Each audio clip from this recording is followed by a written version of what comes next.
જય જીનેન્દ્ર. આજનો આપણો ટોપિક છે તીર્થંકર ભગવાનના કલ્યાણકનું સિગ્નિફિકન્સ. હવે સાંસારિક જીવોનો જન્મદિવસ હોય તો એને આપણે જન્મ જયંતિ કહેવાય. જેમ કે ગાંધીજીનો જન્મદિવસ છે તો આપણે ગાંધી જયંતિ કહીએ, તિલકનો જન્મદિવસ હોય તો તિલક જયંતિ કહેવાય. પણ આ લોકોનું શું છે, સાંસારિક લૌકિક આ બધા કહેવાય. હવે લૌકિક ની અંદર શું હોય, સંસારિક રીતે સુખ આપણને લાભ કરે, સંસારનું ભલું કરે, પણ આપણા આત્માનું કલ્યાણ ના કરે. જ્યારે તીર્થંકર ભગવાનનું કલ્યાણક કહેવાય, કારણ કે કલ્યાણક એનું સંધિ જો તમે છૂટી પાડો તો કલ્યાણ વત્તા કારક એટલે કલ્યાણ કરનાર. તો તીર્થંકર જે છે એ પોતાનું તો કલ્યાણ કરે છે, સાથે સાથે બીજા જીવોના આત્માનું પણ કલ્યાણ કરે છે, એટલે એને આપણે કલ્યાણક કહીએ છીએ. હવે તીર્થંકર ભગવાન છે એ જે જગતમાં જે દુઃખી જીવો છે, જે સંસારના તાપથી તપી રહ્યા છે, એવા જીવને મોક્ષનો રાહ બતાવે છે, એને સુખ કેવી રીતે મળે એ બતાવે છે. કલ્યાણક ફક્ત તીર્થંકર ના જ ઉજવાય, હા યાદ રાખજો કે ચાલુ શ્રુત કેવડી હોય, કેવડી કે હરિયત ભગવાન હોય એના કલ્યાણક ના હોય, કારણ કે ભગવાનનો એટલો બધો પુણ્યનો ઉદય હોય અને એને તીર્થંકર ગોત્ર બાંધ્યું હોય. આગળના ભાવની અંદર તીર્થંકર ગોત્ર બાંધે, જેને કારણે એના તીર્થંકર પછી થવાના હોય, એટલા માટે એને આ રીતે એના કલ્યાણક ઉજવે. અને કલ્યાણક કોણ ઉજવે છે? તો ઇન્દ્ર અને દેવ. જો બાકી આપણે જે હોય તો આપણે લોકો જ ઉજવીએ ને, આપણું સેલિબ્રેશન કહેવાય. જેમ કે હવે આજે આપણે ત્યાં કઈ પણ પ્રસંગ હોય, જન્મદિવસ છે તો આપણે બધા ઉજવીએ, પણ એ આપણો ગણાય નહીં. જ્યારે આ તો દેવો પોતે, દેવો અને ઇન્દ્રો દેવલોક માંથી આવીને ઉજવે, એટલે એને કલ્યાણક કહે છે. હવે આવા કલ્યાણક કેટલા છે? 5 છે, બરાબર છે. ગર્ભ કલ્યાણક અથવા તો ચવન કલ્યાણક કયો, ત્યાર પછી જન્મ કલ્યાણક, પછી દીક્ષા કલ્યાણક અથવા તો તપ કલ્યાણક, પછી કેવળ જ્ઞાન કલ્યાણક અને નિર્વાણ કલ્યાણક. આ 5 જાતના કલ્યાણક છે. આપણે જનરલ જ ટોપિક લઈએ છીએ કે જેથી બધાને સમજાય, બહુ અઘરું નથી લેતી. હવે આ કલ્યાણક આ કાળે લેવાથી આપણે શું કરવા કલ્યાણ ઉજવીએ છીએ કે આ કાળે કલ્યાણ ઉજવવાથી આપણને એ વખતનું જ્યારે ભગવાન જ્યારે થયા હતા તીર્થંકરના કલ્યાણનું એ કાળ યાદ આવે, અને કાળની સ્થિતિનું બહુ સૂક્ષ્મ જ્ઞાન પણ સાંભળી આવે. તેઓના ગુણ, તેમની ક્ષમતા, એનો પુરુષાર્થ, સામર્થ્ય, આ બધું આપણને યાદ આવે, અને યાદ આવી એ લોકોનું ચારિત્રનું સ્મરણ થાય, અને તેનાથી આપણને આપણો મોક્ષ પ્રાપ્ત કરવાનો આપણો આત્મા કેવો છે એનો આપણને લાભ થાય. અને એનું ચારિત્રનું સ્મરણ કરીએ એટલે શું થાય કે આપણને એનો મહિમા આવે, મહિમા આવે એટલે આપણને એ વસ્તુ પ્રાપ્ત કરવાની ઈચ્છા થાય, એટલે આપણે પણ એનો પ્રયત્ન કરીએ. તો ગર્ભ કલ્યાણ વિશે આપણે વિચારીએ કે ગર્ભ કલ્યાણ. હવે આપણે જાણીએ છીએ કે જ્યારે તીર્થંકરનો જીવ ગર્ભમાં આવે તો એ કાં તો નરકમાંથી આવે કાં તો દેવલોકમાંથી. લગભગ વધારે દેવલોકમાંથી હોય, છતાં પણ નરકમાંથી પાછળ, પણ તિરેંજમાંથી કે મનુષ્યમાંથી ક્યારેય ન આવે. કાં તો નરક અથવા તો દેવલોક, આ બે માંથી એકમાંથી જ માતાની કુક્ષીમાં જમીને આવે છે. ત્યારે અંતર્દ્વીપની જે 56 કન્યા હોય ને, એ લોકોને ખ્યાલ આવે, એટલે એ લોકો તરત જ અંતર્દ્વીપમાંથી આવે અને માતાની સેવા કરે, માતાના ગર્ભની શુદ્ધિ કરે, માતાને આનંદ અપાવે, એવી સારી સારી વાતો કરે, અને એને કંપની દે, ડાન્સ નહીં કરે, એવું બધું આવી રીતે માતાને હંમેશા આનંદમાં ને આનંદમાં રાખે. અને આ રીતે ભગવાનનો જીવ ગર્ભમાં આવે. હવે જ્યારે એનો જીવ ગર્ભમાં આવે ત્યારથી જ રાજ્યમાં જનરલી જો તીર્થંકરો જે પણ હોય એ બધા જ રાજકુટુંબમાં જન્મ્યા હોય, ક્ષત્રિય હોય અને રાજકુટુંબ, એટલે રાજ્યમાં ધન ધાન્યની વૃદ્ધિ થાય, રોગનું પ્રમાણ ઘટી જાય, લડાઈ યુદ્ધો ઓછા થઈ જાય, અને બધે શાંતિ શાંતિ શાંતિનું વાતાવરણ સર્જાઈ જાય. હવે આવું આ જોવાથી આપણને ખ્યાલ આવે કે જ્યારે તીર્થંકર ફક્ત જે તો ગર્ભમાં આવ્યા ત્યાં કેટલી બધી જો ચેન્જીસ આવી ગયા, બધે શાંતિનું સામ્રાજ્ય થઈ ગયું, અને દરેક જીવ શાંતિ જ ઈચ્છે છે, કોઈને પ્રતિકૂળતા તો ગમતી નથી, એટલે આ બધું પ્રતિકૂળ એની મેળે જ થઈ જાય છે. આ ભગવાનનું સાતિશય છે. એટલે આ મહિમા જાણીને આપણને પણ એમ થાય કે ના, કોણ ભગવાન છે, ભગવાન કેવા હશે, બરાબર. ત્યાર પછી જન્મ કલ્યાણ કહેવાનું. તો હવે 9 મહિના પસાર થઈ જાય એટલે સારો પ્રભુનો જન્મ શુભ દિવસે જનરલી થાય. શુભ દિવસ, શુભ ચોઘડિયું, શુભ નક્ષત્ર, બરાબર છે. આ શુભ જ બધું હોય, કારણ કે એના દુનિયાની અંદર, જગતની અંદર સૌથી વધારે પુણ્ય હોય તો તીર્થંકરના છે. ત્યાર પછી ચક્રવર્તી ના આવે. સંસારની વાત છે આપણે. તો તીર્થંકરના પુણ્ય એટલા બધા હોય એટલે એને તો આપણે કેમ 24 તીર્થંકર થાય છે, કારણ કે એટલા શુદ્ધ પરમાણુ જ છે જગતની અંદર, એનાથી વધારે પરમાણુ. એટલે તીર્થંકર જે છે એ એકદમ, એટલે એને રૂપ કેવું કઈ હોય જન્મતાની સાથે જ. એટલે પ્રભુનો જયારે જન્મ થાય છે એટલે તરત જ ઇન્દ્રનું સિંહાસન ડોલાયમાન થાય છે.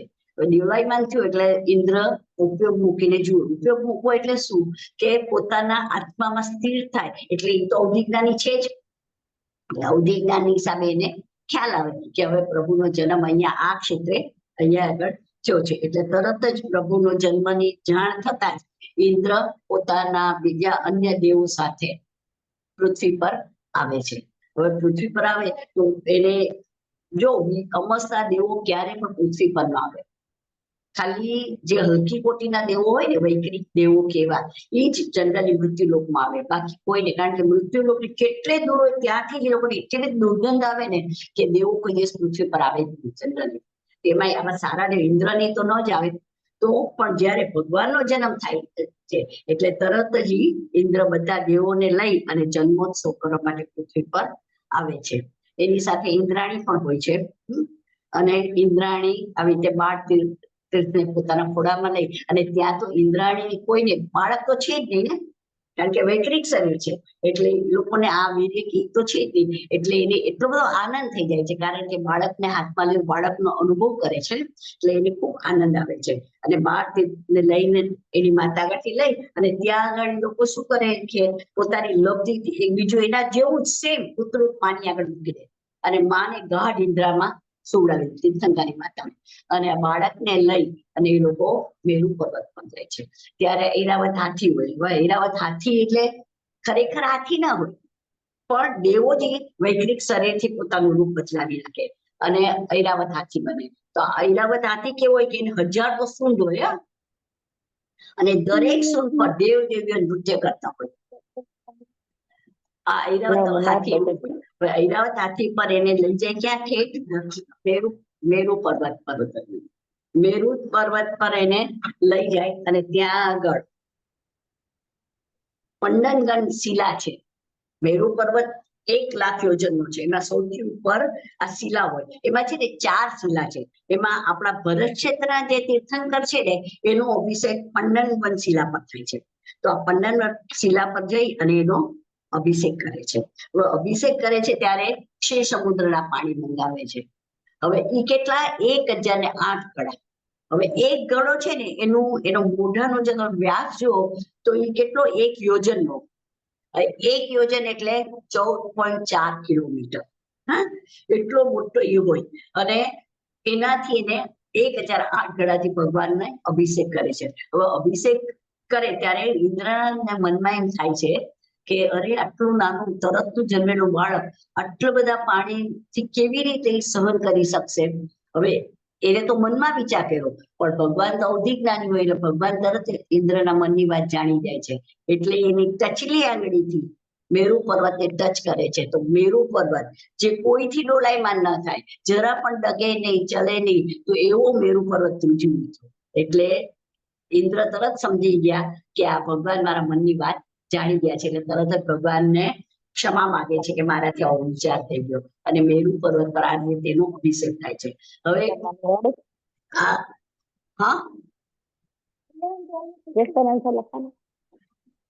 સંભળાય છે બરાબર?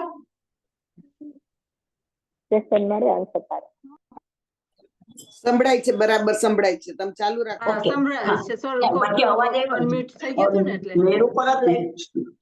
મેરુ પર્વત પર લઈ જાય છે ત્યારે ત્યાં આગળ એનો અભિષેક કરવાનો હોય છે, બરાબર છે. તો આ જે પાણી છે ને, ક્ષીર સમુદ્ર પાણી, એ બધા આમ જોઈએ તો આપણે પાણીથી તો જીવ હોય ને, પાણીમાં તો કેટલા બધા જીવ હોય, પ્લસ પાણી પોતે પણ જીવ છે. બરાબર.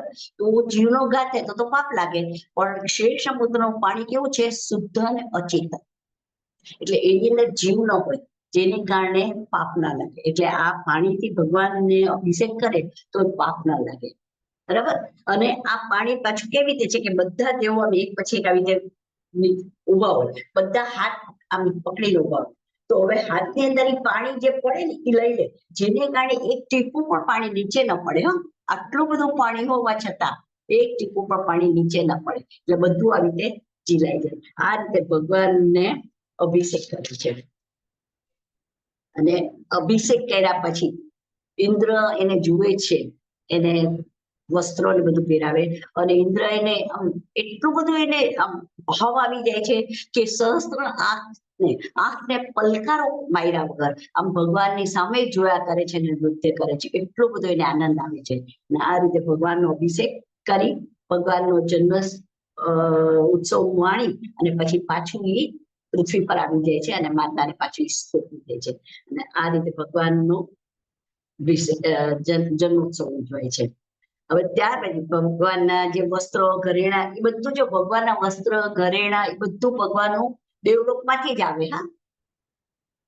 અરે ખાલી અહીંયા નહીં, પણ નરકની અંદર પણ, જે નરક એટલે ન વત્તા અરક, ન એટલે નહીં અને અરક એટલે પ્રકાશ, સૂર્ય, ચંદ્ર, ગ્રહ, તારા, જેનો પણ પ્રકાશ છે, જ્યાં પ્રકાશનું નામ નિશાન નથી એને નરક કહેવાય. હવે આવી નરકની અંદર પણ જ્યારે ભગવાનનો જન્મ થાય છે ત્યારે 2 ઘડીની શાંતિ લાગે છે બધાને. ત્યારે નારકીના જીવો જે વિચારવાનું હોય, કોઈ જીવો વિચારે કે અરે શાંતિ કેમ છે, ત્યારે ખ્યાલ આવે અને અજવાળા થાય. ત્યાં તો અંધારું ધબ છે, પણ ભગવાનનો જ્યારે જન્મ થાય છે ત્યારે ત્યાં પણ અજવાળા થાય છે. એટલે એ વિચાર કરે છે કે જેના જન્મ માત્રથી જો આટલા અજવાળા થયા, તો આજે ભગવાનને આપણે જો બરાબર આપણે એને સ્તવન કરીએ, એને આપણે ભજીએ, આપણે ભગવાનના ગુણગાન ગાઈએ, તો આપણને કેટલો ફાયદો થાય. એટલે વિચારવાન જીવો જે હોય છે એ આ રીતે ભગવાનનું વિચાર કર્યા કરે છે, અને વિચાર કરતા કરતા કરતા એવા વિચારમાં ઉતરી જાય છે કે એને સમ્યક્તો પ્રાપ્ત થઈ જાય. એટલે નરકની અંદર પણ સમ્યક્તો પ્રાપ્ત થાય છે. તો વિચાર કરો કે જ્યારે ભગવાન છે એના અતિશય કેવા છે કે ખાલી જન્મતાની સાથે જ આવી રીતે નરકના જીવોને પણ આટલી બધી 2 ઘડીની શાંતિ થાય. બાકી નરકમાં તો આપણને ખબર છે કેટલું બધું દુઃખ છે, એટલે કે જે ભગવાન એની વાણીથી પણ નથી કહી શકતા. કે ત્યાં તો કપાવું, છેદાવું, ભેદાવું, તળાવું, કૂટાવું, એકબીજા મારા મારી અને મારતા જ હોય. દુઃખ દુઃખ દુઃખ સિવાય ત્યાં કાંઈ જ નથી. કારણ કે ત્યાં તમારું કોઈ છે જ નહીં ને તમને બચાવનાર, કોઈ તમારી રાડ સાંભળનાર નથી. એટલે તમારે દુઃખ સહન કરવા માટે તો નરક છે, છતાં પણ 2 ઘડીની શાંતિ ત્યાં આગળ અનુભવાય છે. એટલે ઘણા જીવો આવી રીતે વિચાર કરી અને પોતાનું આત્માનું કલ્યાણ કરી શકે છે. ત્યાર પછી આપણે વિચાર કરીએ તો આપણે જન્મોત્સવનું વિચાર્યું, ગર્ભ કલ્યાણનું વિચાર્યું, જન્મોત્સવનું વિચાર્યું. હવે દીક્ષા કલ્યાણ. તો દીક્ષા કલ્યાણ કે જેમાં ભગવાન દીક્ષા લે, તો પ્રભુ સ્વયં બુદ્ધ હોય છે, ધીરે ધીરે કરતા એ મોટા થાય છે. એને કોઈ ગુરુ નથી હોતા, પરંતુ તેઓ તો પહેલેથી 3 જ્ઞાનના ધણી થઈને જ આવ્યા હોય છે: મતિ જ્ઞાન, શુદ્ધ જ્ઞાન અને અવધિ જ્ઞાન. તેથી બધું જ જાણતા હોય છે. અને દેવ ને ઇન્દ્ર ને એના ફ્રેન્ડ હોય, એટલે એની સાથે રમવા માટે, એની સાથે ક્રિયા કરવા માટે આ દેવો આવે. અને જ્યારે એનો સમય પાકે છે દીક્ષાનો, ત્યારે ચોથા દેવલોકમાંથી, ચોથું દેવલોક હોય છે બ્રહ્મદેવ, એ લોકને ટચ કરી છે એટલે એનું નામ બ્રહ્મદેવ દેવલોક છે. તો એ દેવલોકમાંથી લોકાંતિક દેવ પૃથ્વી પર આવે છે અને ભગવાનને વિનંતી કરે છે. આ લોકાંતિક દેવો છે ને હંમેશા શ્વેત કપડામાં હોય અને બ્રહ્મચારી હોય, એ એકાવતારી જ હોય. પછી એ લોકો પણ મોક્ષે જવાનું. તો એ આવીને ભગવાનને વિનંતી કરે છે કે ભગવાન હવે તમારો સમય પાકી ગયો છે, હવે તમે દીક્ષા લો. એટલે તરત જ ભગવાન 1 વર્ષનું વર્ષિદાન કરે અને ત્યાર પછી દીક્ષા લે. હવે દીક્ષા લે એટલે કેવી રીતે લે કે ઈશાન પોતે જ, કારણ કે એને તો કોઈ નહીં, એટલે પોતે જ ઈશાન ખૂણામાં ઉભા રહે અને સિદ્ધ ભગવાનને ઓમ નમો સિદ્ધેભ્યઃ કહી અને પોતે પોતાના મુષ્ટિલોચન કરે અને દીક્ષા લઈ અને ભગવાનને નમસ્કાર કરે છે અને દીક્ષા લઈ લે છે. હવે જ્યારે એ દીક્ષા લેવા જાય ત્યારે એની સાથે અનેક રાજા મહારાજાઓ પણ જાય છે અને દીક્ષા ગણાવે છે. ત્યાર પછી શું થાય કે પાલખી આવે, દેવો પાલખી લઈને આવે. હવે આ પાલખી ઉપાડવા માટે પાછા મનુષ્ય અને દેવો વચ્ચે તકરાર થાય. બંને જણ ઉપાડવા માટે જરાક આમ ચર્ચા થઈ જાય અને વિવાદ થાય. હવે દેવો કે અમે પાલખી ઉપાડશું કારણ કે અમે લેવા છે. મનુષ્ય કે નહીં અમે પાલખી ઉપાડીએ કારણ કે ભગવાન તો અમારી સાથે હતા ને. હવે આ બેની વિવાદ ચાલ્યા કરે થોડોક અને ત્યાર પછી પાલખી ઉપાડવાનું સૌભાગ્ય કોને મળે છે? મનુષ્યને. શા માટે? કારણ કે મનુષ્ય સંયમ લઈ શકે છે, મનુષ્ય વ્રત તપ લઈ શકે છે અને મનુષ્યમાં જ મોક્ષ મળી શકે. જો દેવો પાસે મનુષ્ય કરતા દેવો ઘણા આગળ પડતા છે. દેવો પાસે ઘણી રીતિ સિદ્ધિ પણ છે, પણ છતાં પણ પાલખી ઉપાડવાનો લાભ દેવોને મળતો નથી.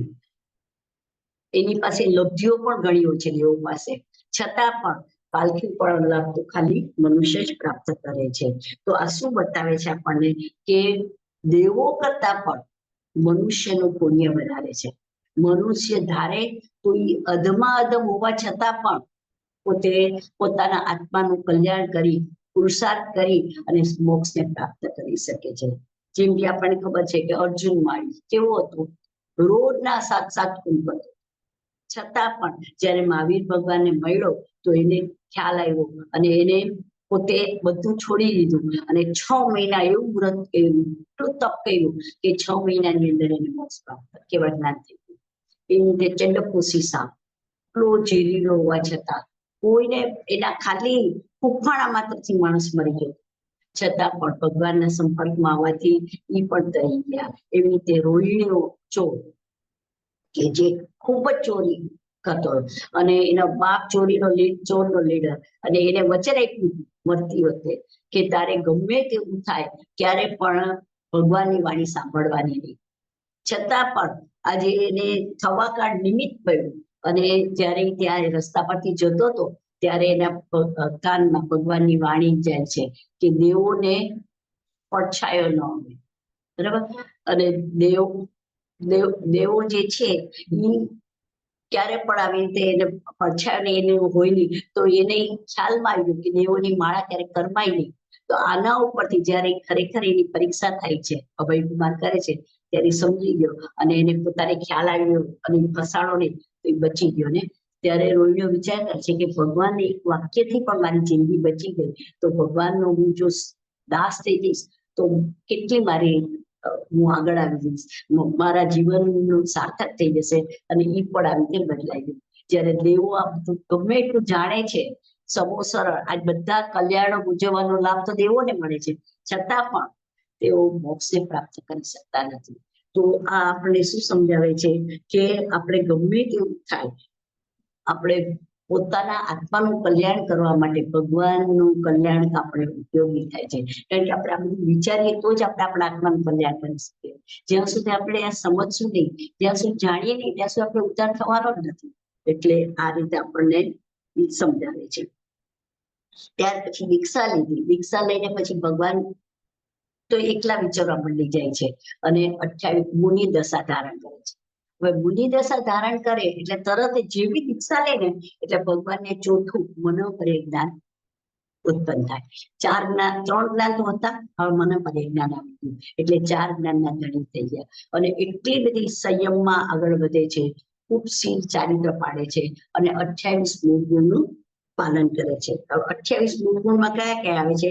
એક તો 5 ઇન્દ્રિય વિષય, બરાબર, પછી 5 મહાવ્રત, 5 સમિતિ, 6 આવશ્યક અને 7 વિશેષ ગુણો જેવા કે અદંતોવન, પછી શૃંગાર ન કરે, અસ્નાનતા, ભગવાન ક્યારે પણ ન દાંતણ કરે ન બ્રશ કરે, ક્યારે પણ સ્નાન ન કરે, કેશ લોચન કરે, એક પડખે શયન કરે, એક વખત કરપાત્ર, જો દિગંબરની અંદર એવી રીતે હોય કે એક કરપાત્ર જ અન્ન ગ્રહણ કરે, લોકો આવી રીતે પાત્રા લઈને ગ્રહણ નથી કરતા, બરાબર, એ રીતે.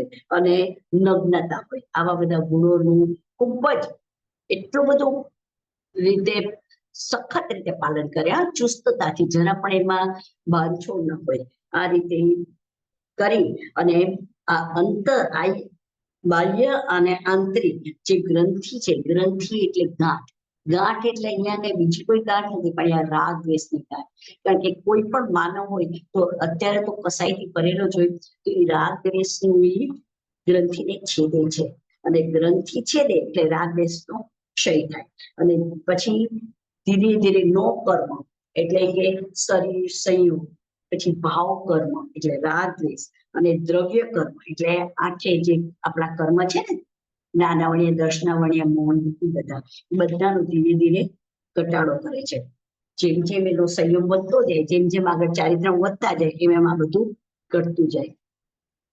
પછી બધા ભાવથી ઔદાસ્યને વૃદ્ધિ કરે, એટલે કોઈ પણ વસ્તુમાં એને મોહ કે કાંઈ પણ ડરે નહીં. શરીરનો પણ મોહ ઘટાડી નાખે, ફક્ત સંયમ માટે જ શરીરને સાચવે છે. અને અન્ન ગ્રહણ કરે છે એ પણ ફક્ત સંયમના હેતુથી, કે પોતાની સાધના, જો શરીર એ સાધના માટેનું સાધન છે, જો શરીર ન હોય તો સાધના કેવી રીતે? એટલે સંયમ માટે થઈ ઈચ્છા થાય ત્યારે ખાલી આહાર ગ્રહણ કરવા નીકળે છે. અને તમને ખબર છે કે આ મુનિરાજો આહાર ગ્રહણ કરવા જાય ત્યારે કેવી રીતે એક હાથ આમ રાખીને જાય, એટલે લોકોને ખ્યાલ આવે કે આહાર ગ્રહણ કરવા નીકળ્યા છે, એટલે અન્ન ગ્રહણ કરવા. પછી જેમ જેમ એનો દર્શનો એટલે કે મિથ્યાત્વની બધું તૂટતો જાય. જોકે ભગવાનને તો જન્મતાની સાથે જ સમ્યક્ત્વ હોય, હા, એટલે એને પછી મિથ્યાત્વ તો હોય જ નહીં, છતાં પણ ચારિત્ર હોય જ, એટલે ચારિત્ર મોહ ધીરે ધીરે ઘટતો જાય છે. અને શુદ્ધ આત્માનો અનુભવ તેને થયેલો જ હોય છે, કારણ કે સમ્યક્ત્વ સાથે.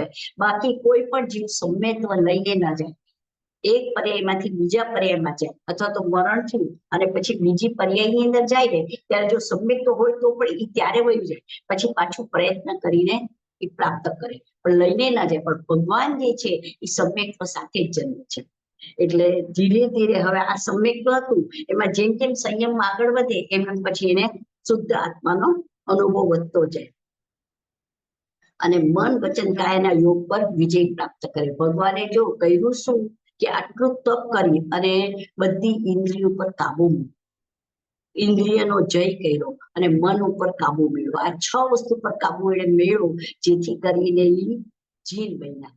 જીન એટલે ભગવાન.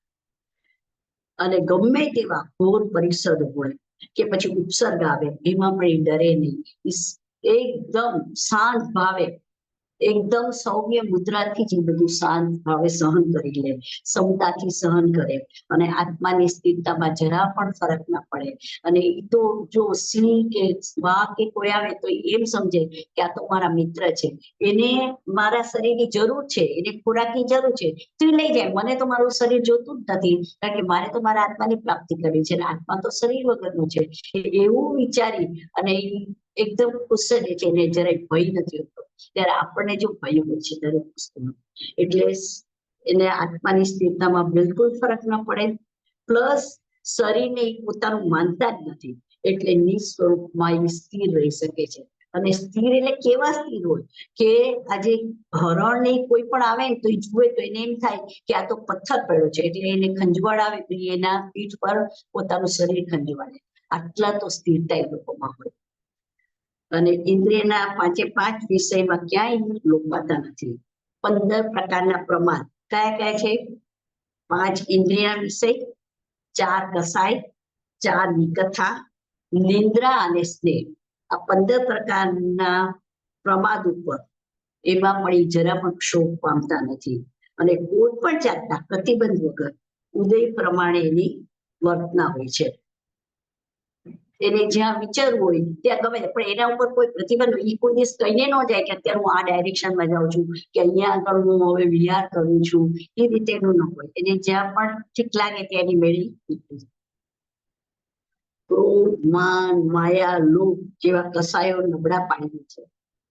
શત્રુ કે મિત્ર બંને પ્રત્યે સમદર્શિતા હોય, ચાહે ભલે શત્રુ હોય. હવે ગોશાલક જેવો જેને તેજો લેશે ભગવાન ઉપર નાખે, કે એની ગરમીથી ભગવાનને કેવા લોહીના જાડા થયા, છતાં પણ એની અંદર એમાં એને જરા પણ એને દુઃખ નથી થયું. ભગવાનની આંખમાં ખાલી 2 જ વખત આંસુ આવ્યા છે. એક વખત આ ગોશાલક વખતે, કે એમ બીજા જીવો તો દર્શન માત્રથી પોતાના આત્માનું કલ્યાણ કરે છે, ત્યારે આ જીવ મારી આગળ આવી અને કેટલા બધા કર્મ ભોગવે છે, તો એની શું દશા થશે, આવો વિચાર કરીને ભગવાનને આંખમાં પાણી આવી જાય છે. તો અને મિત્ર હોય તો મિત્ર માટે પ્રેમ એમ ન થાય કે કોઈનું કઈ કલ્યાણ કર્યું, એના માટે તો શત્રુ હોય કે મિત્ર બંને સરખા, એને સમદર્શ કહેવાય. કોઈ ઉપર રાગ નથી હોતો, કોઈ ઉપર દ્વેષ નથી, એને માન અપમાન જેવું હોતું જ નથી. કોઈ એને ગમે એટલી ગાળો દે, કોઈ એને ગમે એટલું હેરાન કરે, છતાં આપણે એનામાં કાંઈ ફરક ન રહે. ભગવાનને મહાવીર ભગવાનને એક રાતમાં 16 ઉપસર્ગો આવ્યા હતા. સંગમ દેવે કેટલા બધા ઉપસર્ગ કર્યા, કેટલું બધું એને હેરાન કર્યા, કેટલા ભય બતાવ્યા, છતાં પણ ભગવાન કાંઈ કરતા કાંઈ બોલ્યા ને એને સમતા ભાવે સહન કરી દીધું. જીવન કે મરણમાં ક્યારે પણ ધ્યેય નથી, બસ ફક્ત ધ્યેય એક જ છે કે આત્માને પ્રાપ્ત કરવાનું અને શાશ્વત સુખમાં બિરાજો. જ્યાં સુધી સંપૂર્ણ જ્ઞાન ના થાય ત્યાં સુધી ભગવાન ઉપદેશ નથી દેતા, પાટે બેસીને ઉપદેશ કરે. હવે મુનિ દશાની અંદર કોઈ આવ્યું ને કાંઈ કહે એ વાત જુદી છે, પણ અત્યારે જેમ મહારાજના સાથે પ્રવચન કરે છે એવી રીતે એનો ઉપદેશ ન હોય, પ્રવચન ન હોય. સિંહ કે વાઘ જેવા હિંસક પ્રાણીનો સંયોગ થવા છતાં અડોળ આસને બેસી ધ્યાન કરે છે. ગમે તેવા કુદરતી સંયોગો આવ્યા હોય તોય ઘોર તપસ્યા કરે, એની અંદર એને જરા પણ ક્યાંય પણ અડકતા જ રહે, જરાય પણ ચેન્જ ન થાય. ચક્રવર્તી જેવો સરસ આહાર, ચક્રવર્તીનો આહાર આપણને ખબર છે, એનો આહાર બનાવવા માટે 1 વર્ષ પહેલાથી તૈયારી થતી, એનો આહાર બનાવવા માટે 1000 રસોઈયાઓ કામ કરતા હોય. અને એની અંદર હીરાની ને મોતીની ને એવી વસ્પ નાખે અને એના 32 કોળિયા ચક્રવર્તી ખાય. હવે એનું એક કોળિયું આપણે લઈ ન શકીએ, તો એવો સરસ આહાર હોય કે પછી શુષ્ક આહાર હોય, સાવ રૂખો સૂકો, પણ ભગવાનને એની અંદર કાંઈ જ ફરક નહીં પડે. ગમે તેવો આહાર હોય એમાં ન એને પ્રસન્નતા હોય કે ન એને શોખ હોય. અનેક પ્રકારની રીતિ સીધી, કારણ કે જેમ જેમ સંયમમાં આગળ વધે એમ રીતિ સિદ્ધિઓ તો પ્રાપ્ત થાય જ, અનેક પ્રકારની રીતિ સિદ્ધિઓ પ્રાપ્ત થાય, પણ બધાને કુદરતી રજકણ સમાન અને એને ઘડશે, એમાં ક્યારે પણ ફસાય નહીં, ક્યાંય પણ મોહિત ન થાય, ક્યારે પણ પોતાની રીતિ સિદ્ધિનો ઉપયોગ ન કરે. અને ગૌતમ સ્વામી જેવા જે અનંત લબ્ધિઓના ધારક છે, એને પણ ક્યારે પોતાની રીતિ સિદ્ધિનો ઉપયોગ ન કરે, ભગવાન તો ન જ કરે, અને એમાં આનંદ પણ માનતા નથી. આમ સંપૂર્ણપણે 28 મૂળ ગુણનું પાલન કરી, ચારિત્ર મોહનો ક્ષય કરી અને ક્ષપક્ષણી ચડે છે. ક્ષપક્ષણી એટલે 8મા ગુણ સ્થાનથી ઉપર જાય ને ક્ષપક્ષણી કહેવાય. અત્યારે તો નથી, 7મા ગુણ સ્થાન સુધી જઈ શકે છે, 5મા, પણ એકચ્યુઅલી આ શ્રેણી છે ને, આ બધું આપણે જે ગુણસ્થાન કહે છે એ ખરેખર કઈ દાદરા કે એવું નથી, આ બધું કાલ્પનિક હોય. જેમ જેમ ગુણોની સ્થિરતા થતી જાય, કર્મોમાં સ્થિતિ બદલાતી જાય, કર્મ ઘટતા જાય અને કર્મનું ક્ષય થતો જાય, એમાં ગુણસ્થાન ઉપર જતા જાય. હવે 8મા ગુણ સ્થાને આવે અપૂર્વ કર્મ, હવે ત્યાંથી પછી શ્રેણી ચડે. હવે 8માથી 10મા સુધી શ્રેણી ચડે. તો આ શ્રેણીમાં શું, પોતાના આત્મામાં એટલા બધા સ્થિર હોય એટલે નિર્વિકલ્પ દશા હોય. નિર્વિકલ્પ દશાને કારણે એના કર્મ ન બધા નીચેરા થાય, અને જો 48 મિનિટ સુધી આવી રીતે પોતાની નિર્વિકલ્પ દશામાં રહે તો મોક્ષ થાય, કેવળ જ્ઞાન થઈ જાય. જો એમાંથી વળી પાછા જરાક બહાર આવી ગયા 48 મિનિટની અંદર, તો વળી પાછી શ્રેણી ચડવી પડે, એટલે ચડે ઉતરે રીતે ચાલ્યા કરે, દરેકનું કાળ અલગ અલગ. તો હવે આ રીતે શ્રેણી ચડી, અને શ્રેણી ચડી અને 10મા ગુણ સ્થાને જાય. 10મા ગુણ સ્થાને આવે ત્યારે વિતરાગતા પ્રાપ્ત થાય. વિતરાગતા એટલે રાગ દ્વેષ વયા ગયા. હવે જેને ઉપસમ સમ્યક તો કઈ હોય ને, તીર્થંકરો કોઈ દિવસ સમ્યક તો પડે નહીં, સીધા 10માંથી 12મા ગુણ સ્થાને જ જાય. પણ બીજા ચાલુ કોઈ પણ હોય, અધ્યયન કે બીજી કોઈ ઓલાના, તો એ લોકો પડવાનો સંભવ હોય, પછી પાછું પ્રાપ્ત કરીને આગળ વધે. હવે તીર્થંકરો તો 10માંથી સીધા 12મા ગુણ સ્થાને જાય. હવે 12મા ગુણ સ્થાને 10મા ગુણ સ્થાને જાય એટલે અનંતાનુબંધી, અપ્રત્યાખ્યાન અને પ્રત્યાખ્યાન, એટલે કે 12 કસાય કુલ, ક્રોધ માન માયા, આ 12 કસાયનો ક્ષય થઈ જાય અને રાગદેશ રહી જાય, અને 12મા ગુણ સ્થાનમાં પ્રવેશ કરે. ત્યાર પછી પુરુષાર્થ કરી સંજ્વલન કસાયનો ક્ષય કરે, અને ત્યાં આગળ ધર્મ ધ્યાન અને શુક્લ ધ્યાન કરે અને જે પણ થોડો ઘણો પણ એટલે સંજ્વલન જે મોહ કે રહ્યો હતો એ પણ હવે ક્ષય થઈ જાય અને આ મોહ સ્વયંભૂ રમણ સમુદ્ર તરી અને ક્ષીણ મોહ સ્થાને પહોંચે છે અને છેલ્લે શુક્લ ધ્યાન મળે 4 ઘાતિકરમાં કયા કયા જ્ઞાનાવણીય દર્શનાવણીય મોહનીય ને અંતરય આ 4 ઘાતિકર્મ એટલે કહેવાય કે એ આત્માની ઉપર આવરણ કરે એટલે આત્માનો ઘાત કરે એમ કહેવાય એટલે એને ઘાતિકર્મ હવે આ ઘાતિકર્મનો ક્ષય થઈ જાય એટલે કેવળ જ્ઞાન ઉત્પન્ન થાય ત્યાં સુધી કેવળ જ્ઞાન ના થાય તમે ગમે એટલું કરો પણ જ્યારે મોહનીય કર્મનું ટોટલ ક્ષય થાય ને એટલે પછી આ ત્રણેય ગુણસ્તા તો તરત જ બધા આ બીજા જે 3 જે છે ને કર્મ એ એની મેળે ક્ષય થઈ જાય એટલે આવી ત્યાં 4 ઘાતી કર્મનો ક્ષય થઈ અને અર્યન પદ પ્રાપ્ત કરે છે ખ્યાલ આવ્યો આટલો હવે કેવળ જ્ઞાન મળે હવે અર્યન પદ પ્રાપ્ત થયું એટલે તરત જ વળી પાછું ઇન્દ્રનું સિંહાસન ડોલાયમાન થાય કારણ કે આ કેવળ જ્ઞાન થાય ને ત્યારે હવે શું થાય કે એને જે પેલા તીર્થંકર પ્રકૃતિ જે બાંધી છે ને તીર્થંકર પ્રકૃતિ કે આગલા ત્રીજા પદમાં એ પ્રકૃતિનો હવે ઉદય થાય એટલે તીર્થંકર પ્રકૃતિનો ઉદય થાય એટલે તીર્થંકરની વાણી ખરવાની હોય હવે એ વખતે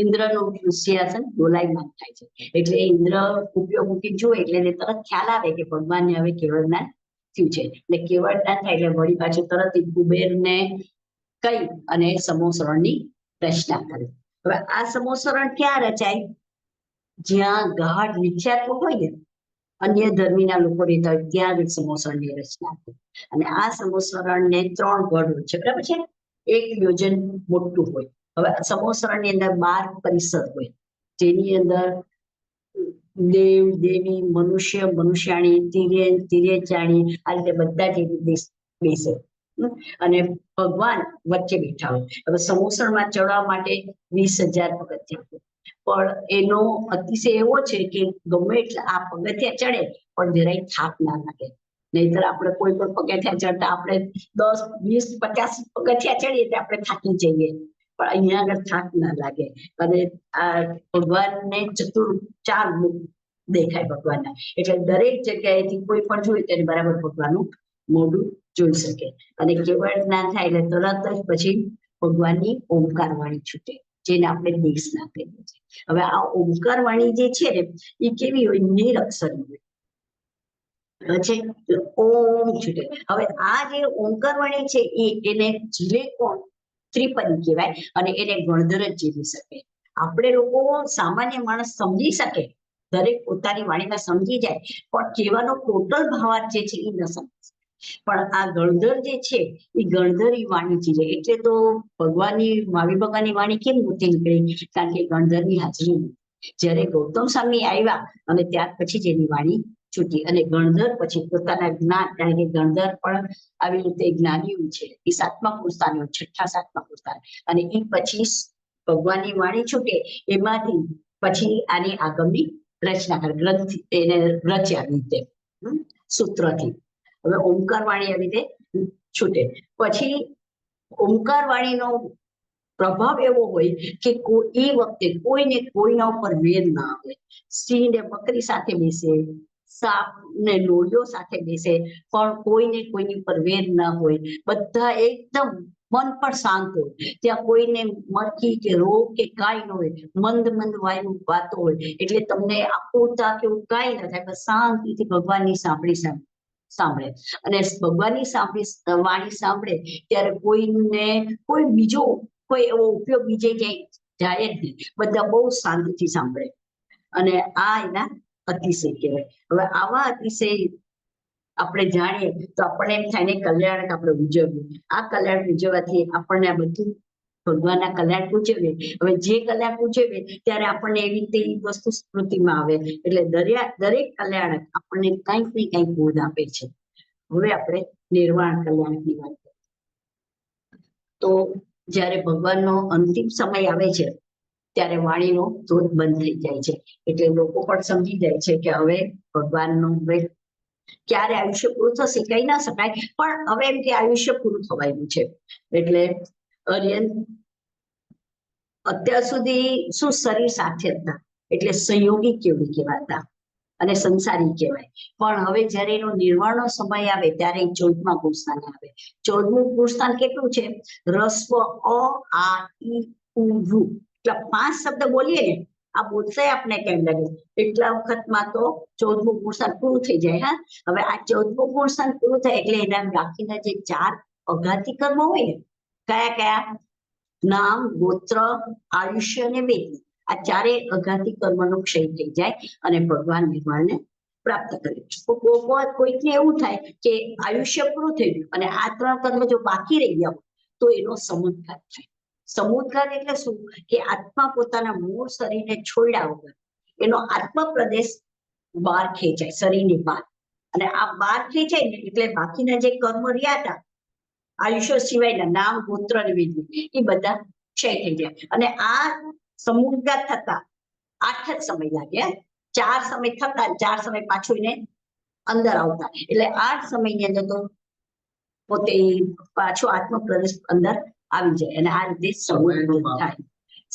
સમય એટલે તમને ખબર છે કે ખૂબ જ નાનો ભાગ, એટલે 8 સમયની અંદર તો સમુદ્ઘાત થાય. હવે સમુદ્ઘાત આવા અલગ અલગ પ્રકારના છે, 7 પ્રકારના, પણ એ આપણે તો ખાલી સમુદ્ઘાત જ સમજવું કરતા હતા.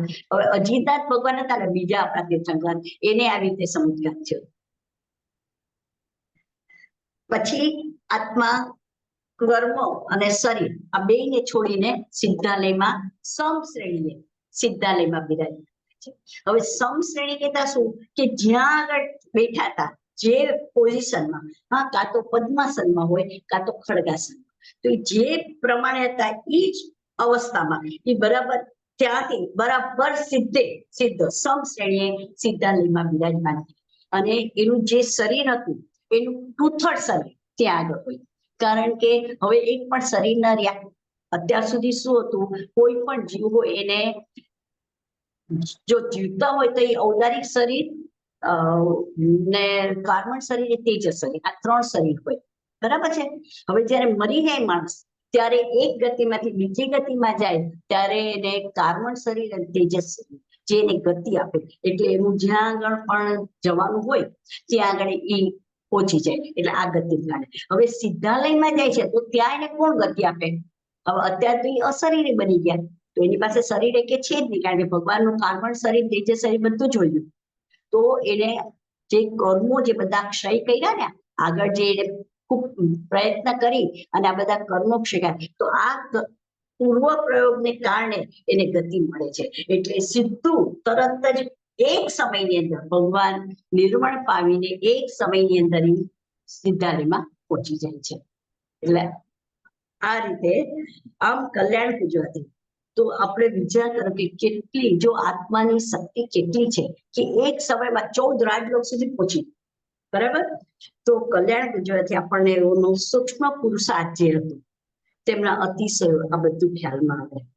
ભગવાન ની દેશનામાં આખું મોક્ષ માર્ગ સમાઈ જાય છે. બરાબર છે? આપણને ધીરે ધીરે કરીને આખું મોક્ષ માર્ગ આપણે સમજાવી દે છે. એટલે આપણને જો ન સમજાવ્યું તો આપણને કેવી રીતે બધી ખબર પડે? તો આપણને ફાયદો શું થાય? તો જીવ શા માટે દુઃખ ભોગવે છે, દુઃખની નિવૃત્તિ કેવી રીતે થાય, આ બધું આપણને શેમાંથી મળે? ભગવાનના બોધથી. એ 14 રાજલોકનું જ્ઞાન પણ ભગવાનના દેશનામાંથી આપણને મળી રહે છે. ભગવાન જ્યારે દીક્ષા લે છે એ પેલા જે ગ્રહસ્થાશ્રમ હોય ત્યારે હંમેશા 12 ભાવના બનતા હોય છે. હવે આપણે કહો છે 12 ભાવના માં કઈ છે? અનિત્ય ભાવના, અસરળ ભાવના, પછી સંસાર ભાવના, એકત્વ ભાવના, અનિત્ય ભાવના, અસુચિ ભાવના, આશ્રવ ભાવના, સંવર ભાવના, નિર્જરા ભાવના, રૂપ ભાવના, ધર્મ ભાવના અને પૂજિત દુર્લભ ભાવના. હવે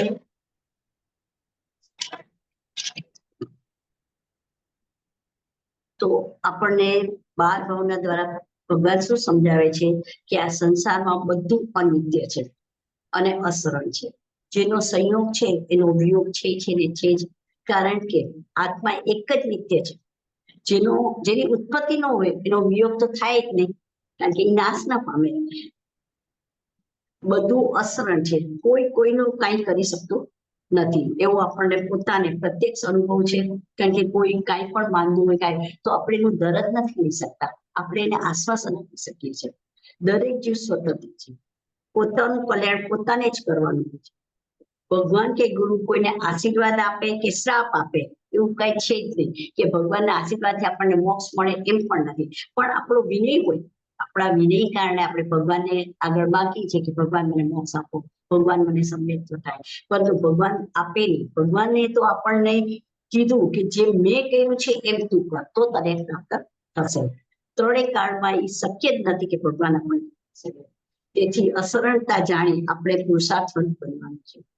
આ સંસાર આદિ વ્યાધિ ઉપાધિથી ભરેલો છે, કોઈ જીવ સુખી નથી.